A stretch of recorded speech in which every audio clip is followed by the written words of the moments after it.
हे आहे आलं लसूण पेस्ट, जिंजर गार्लिक पेस्ट.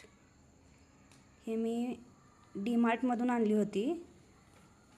मी नेहमी वापरते ही, पण आज मला याच्यात भाजीमध्ये टाकताना हे असं काहीतरी दिसलं. हे बघा, तुम्हाला दिसते का क्लिअर? ओके, क्लिअर दिसते. आणि मी आज ती भाजीमध्ये टाकली नाही आहे. काय आहे आपण बघूया ते.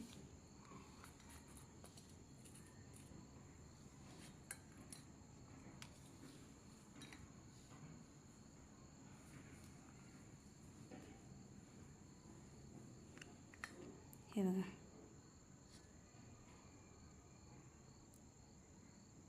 हे आहे, मला वाटते हे मिक्सरच्या जारच्या भोवती जी रिंग असती त्याचा तुकडा आहे.